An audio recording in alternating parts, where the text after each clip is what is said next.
Hello friends, class 8 से अपना chapter start कर रहे हैं कंपेयरिंग क्वांटिटीज। आज हम इसकी एक्सरसाइज 8.3 के आपको क्वेश्चन करके दिखाएंगे। 8.3 एक्सरसाइज बेस्ड है सिंपल इंटरेस्ट, अमाउंट और कंपाउंड इंटरेस्ट पे। तो चलिए क्वेश्चंस को स्टार्ट करने से पहले इन तीनों चीजों के बारे में आपको बताता हूं कि सिंपल इंटरेस्ट कैसे निकाला जाता है, अमाउंट और कंपाउंड इंटरेस्ट, और इसमें कौन-कौन सी कंडीशन है। ठीक है, सबसे पहले सिंपल इंटरेस्ट की बात करें तो सिंपल एक डायरेक्ट फॉर्मूला है सिंपल इंटरेस्ट निकालने का। क्या? P into T into R upon 100। सो P क्या होता है? प्रिंसिपल। अब प्रिंसिपल क्या चीज है? प्रिंसिपल क्या है कि जो सम ऑफ अमाउंट आप जमा करोगे वही प्रिंसिपल होगा। T is the time period, कितने समय के लिए करोगे। R is the rate of interest, और किस परसेंट पे करोगे। ठीक है, अपॉन 100। तो ये तो सिंपल फॉर्मूला है। क्वेश्चन जब करूंगा तो और बेहतर तरीके से बताऊंगा। ठीक है, अमाउंट अब ध्यान रखिएगा, अमाउंट क्या होता है। अगर मैं सिंपल इंटरेस्ट की बात करूं तो अमाउंट होता है P प्लस SI। ठीक है, सिंपल सी बात। यहां तो सिंपल इंटरेस्ट और अमाउंट इजी से टॉपिक था। अब चलिए कंपाउंड इंटरेस्ट, उसके लिए मैं आपको डायरेक्ट फॉर्मूला नहीं बताऊंगा। कंपाउंड इंटरेस्ट निकालने से पहले आपको अमाउंट निकालना सिखाऊंगा। ठीक है, अमाउंट का फॉर्मूला होता है P 1 प्लस R अपॉन 100 की होल पावर n, और फिर मैं आपको CI का फॉर्मूला बताऊंगा A माइनस T। मतलब जब भी कंपाउंड इंटरेस्ट निकालना हो तो पहले आप क्या निकालो, पहले आप अमाउंट निकालो। ठीक है, ये सारी चीज वही है, प्रिंसिपल, रेट ऑफ इंटरेस्ट, और ये देखो n। जबकि टाइम तो t होता है, तो मैं आपको बताऊंगा कि t को n क्यों लिखा गया है, इसका रीजन है यहाँ पर। ठीक है, जैसे मान लीजिए आपने अमाउंट निकाल दिया, फिर CI कैसे निकलेगा, अमाउंट में से प्रिंसिपल माइनस कर दीजिए, आपका CI आ जाएगा। अब सबसे इंपॉर्टेंट नियम ये कि आप टाइम को यहाँ पर n क्यों डिनोट कर रहे हो। तो यहाँ पर तीन अलग अलग केस है, वो तीनों केस हमारे एक्सरसाइज के अंदर है, ध्यान से सुनते हैं। मान लीजिए केस है ईयरली का। ठीक है, बिल्कुल क्लियरली लिखा होगा ईयरली, या फिर लिखा होगा एनुअली, ये दोनों चीज एक ही है। इसमें ध्यान रखना, जो आपका टी होता है, टाइम पीरियड दिया होता है, वो डायरेक्टली एन के बराबर हो जाता है। मतलब जैसे दे रखा है 2 साल के लिए, तो समझ जाना यहाँ पर टी और एन एक है, मतलब डायरेक्ट एन बराबर आप 2 लिख सकते हो, क्योंकि फॉर्मूले में एन लिखा हुआ है ना, टी तो है नहीं। टी क्यों नहीं है, ये बस आपका अगला पार्ट है। ठीक, अब मान लीजिए यहाँ ईयरली ना होता और क्या लिखा होता, मान लीजिए लिखा होता हाफ ईयरली, तो क्या चेंज आता। तो समय देखो कैसे दिया होगा क्वेश्चन में, समय दिया होगा आपको 1.5 ईयर। ठीक है, जिसको आप टी मान रहे हो, लेकिन दिक्कत क्या है, हाफ ईयरली दिया हुआ है ना, हाफ ईयरली का मतलब 6 महीने। तो अगर मैं आपसे पूछूं कि 1.5 साल में 6 महीने कितनी बार आएंगे, तो देखो 6 महीने 6 महीने 6 महीने, भाई 6 6 6 हो गए 1.5 साल, तो यहाँ n हो गया 3। हमेशा ध्यान रखना, जब भी आपको ईयरली गिवन होगा तो जो समय आपको दिया है टाइम, 2 साल 3 साल 1 साल, वो डायरेक्टली n हो जाएगा। लेकिन अगर आपको क्वेश्चन में हाफ ईयरली वर्ड लगा के दिया हो, तो ध्यान रखना गिवन समय को आपको 6 के इंटरवल्स में तोड़ना है। जैसे मान लीजिए आपको 2 साल दिया होता, तो n कितना हो जाता, 6 महीने 6 महीने 6 महीने 6 महीने, मतलब 2 साल में 6 महीने 4 बार आएंगे, तो यहां मैं n को 4 लिख देता। 2.5 इयर्स, तो भाई 6 महीने 2.5 साल में कितनी बार आएंगे, 5 बार आएंगे, तो n 5 हो जाता। मान लो टाइम ही आपको 6 महीने दिया होता, तो 6 महीनों में 6 महीने कितनी बार आएंगे, एक ही बार आएंगे ना, तो n उस केस में 1 हो जाता। तो ध्यान रखना t और n हाफ ईयरली वाला केस, और अब जो मैं नेक्स्ट आपको क्वार्टरली बताने जा रहा हूं उसमें ही चेंज आता है। नेक्स्ट मान लीजिए आपको दिया हुआ है क्वार्टरली। अब क्वार्टरली भी क्या चेंज आता है, क्वार्टरली का मतलब होता है 3 महीने। हमेशा ध्यान रखना, एक साल में 4 क्वार्टर होते हैं, 3 महीने के। ठीक है, तो एक साल में 4 क्वार्टर 3 महीने के। अब मान लो आपको टाइम कितना दिया हुआ है, मान लीजिए आपको टाइम दिया हुआ है 9 मंथ्स, तो ये 9 मंथ्स तो टी है, लेकिन क्योंकि हमें क्वार्टरली दिया है तो चेंज करना है। मतलब 9 महीनों में 3 महीने कितनी बार आएंगे, मैंने बोला था ना क्वार्टर में 3 महीने दिए जाते हैं।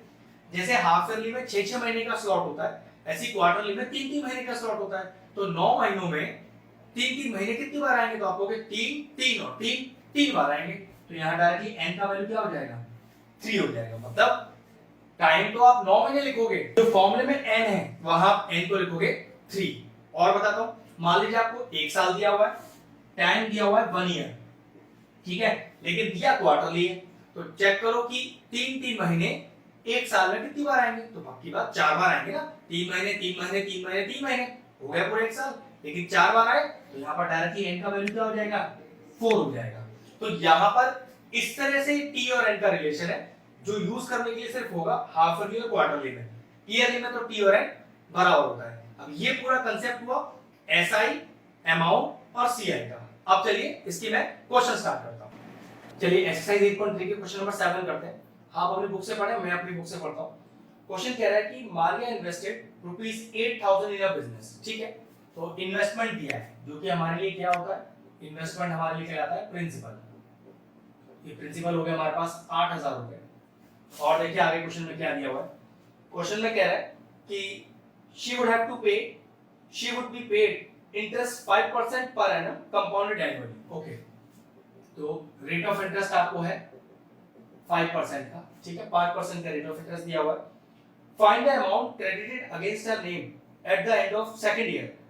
दूसरा केस है the interest for the third year. पहली बात का हमेशा ध्यान रखें कि ये जो डायरेक्टली अमाउंट और कंपाउंड इंटरेस्ट के फॉर्मूलेस होते हैं ये आप तब लगा सकते हैं अगर आपसे क्वेश्चन ये कहा जाए टोटल 3 साल में कितना इंटरेस्ट मिलेगा, 2 साल में कितना इंटरेस्ट मिलेगा। अगर क्वेश्चन 2 साल का ना बोलकर दूसरे साल का बोले, तीसरे साल का बोले, क्योंकि दूसरा साल तो एक ही है ना, पर्टिकुलर दूसरे साल का, पर्टिकुलर तीसरे साल का, तो डायरेक्टली कंपाउंड इंटरेस्ट का या अमाउंट का फॉर्मूला अप्लाई नहीं किया जा सकता। मतलब आपको 1 ईयर करके ही क्वेश्चन को सॉल्व करना पड़ेगा। फिर समझा देता हूं वाली बात। Find the interest at the end of second year, दूसरे साल के आखिर में। इसका मतलब सिर्फ दूसरे साल के आखिर में, ना कि पहले 2 साल का। अगर दोनों साल का एक साथ मांगता तो डायरेक्टली फॉर्मूला अप्लाई हो सकता है। पर्टिकुलर दूसरे साल में मांग रहा है या तीसरे साल का, क्योंकि तीसरा साल या दूसरा साल तो एक ही माना जाएगा ना, तो आप डायरेक्टली फॉर्मूला अप्लाई नहीं कर सकते अमाउंट का या CI का। कैसे निकालना है? फर्स्ट ईयर का अलग, सेकंड ईयर का अलग, थर्ड ईयर का अलग, इस तरह से निकलेगा। ठीक है, चलिए देखते हैं आप सबसे हम कैसे निकाल रहे हैं। पहले हम फर्स्ट ईयर का निकाल रहे हैं तो डायरेक्टली N1। सेकंड ईयर का निकाल रहे हैं N1, क्योंकि सेकंड ईयर तो एक ही है ना, तो N1 ही लिया जाएगा।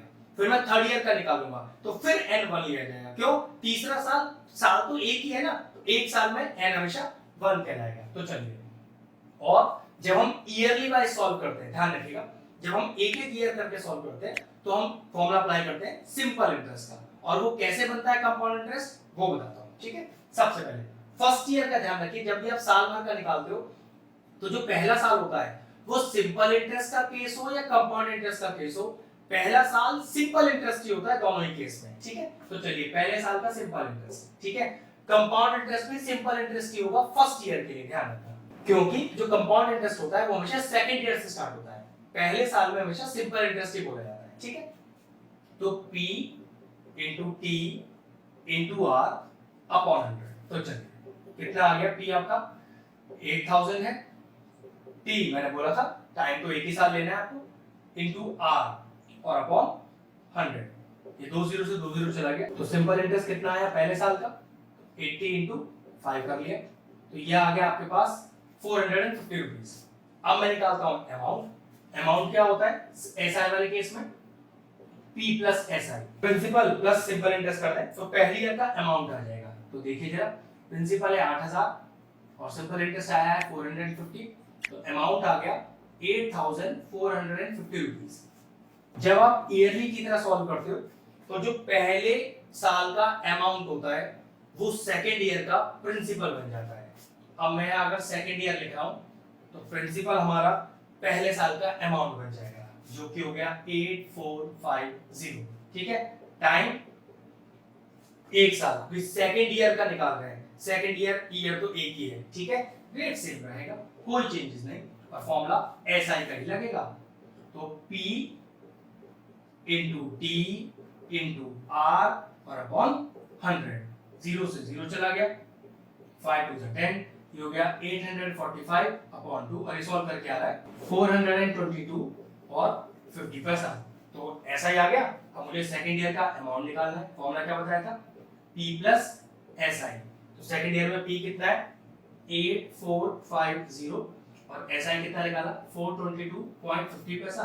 अब इन्हें जोड़ लेते हैं, ये आ रहा है 8872.50 पैसा। मतलब सेकेंड ईयर के एंड में जो अमाउंट हुआ वो हुआ 8872.50 पैसा, जो कि थर्ड ईयर का प्रिंसिपल बनेगा।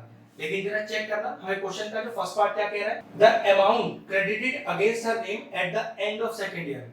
तो कितना अमाउंट उसके बैंक के अकाउंट में दूसरे साल के एंड में आ जाएगा। तो चेक करो दूसरे साल के एंड में कितना अमाउंट आ जाएगा। तो पहला पार्ट का आंसर आ गया 8872.50। ठीक है, अब सेकंड पार्ट क्या कह रहा है, the interest for the third year. अब तीसरे साल में इंटरेस्ट कितना आएगा। तो देखो जो दूसरे साल का अमाउंट है वही क्या बनेगा, वो तीसरे साल का बनेगा प्रिंसिपल। तो प्रिंसिपल हो गया 8872.5 टाइम एक ही साल, क्योंकि तीसरा साल तो एक ही है ना आपके लिए, और रेट ऑफ इंटरेस्ट कोई चेंज नहीं। लेकिन इस बार सिर्फ हमें इंटरेस्ट निकालना है, अमाउंट नहीं। तो बस ये जो ऐसा ही आएगा वही आपका फाइनल आंसर हो जाएगा। फॉर्मूला आपके पास वही है, सेम डालिए वैल्यूज। तो 8872.5 into 1 into r पर 100 और सॉल्व करके आ रहा है, ये आ रहा है 443.62 रुपीस, मतलब 443 रुपीस और 62 पैसा। तो थर्ड ईयर में जो इंटरेस्ट है वो इतना बना, बस हमसे इंटरेस्ट तक ही मांगा हुआ है, आगे अमाउंट निकालने के लिए नहीं बोल रहा है। क्वेश्चन फिनिश हुआ। अगर हमारे व्यूअर्स को हमारे वीडियोस पसंद आ रहे हैं तो हमारे चैनल को सब्सक्राइब कर लें और साथ में लगे बेल आइकन को भी हिट कर दें। आपको अगर मैथ से जुड़ा कोई क्वेरी है किसी भी क्लास के लिए तो वो आप मुझे व्हाट्सएप कर सकते हैं, जो नीचे नंबर आ रहा है। आपका जो सोल्यूशन है मैं जल्दी से जल्दी देने का कोशिश करूंगा।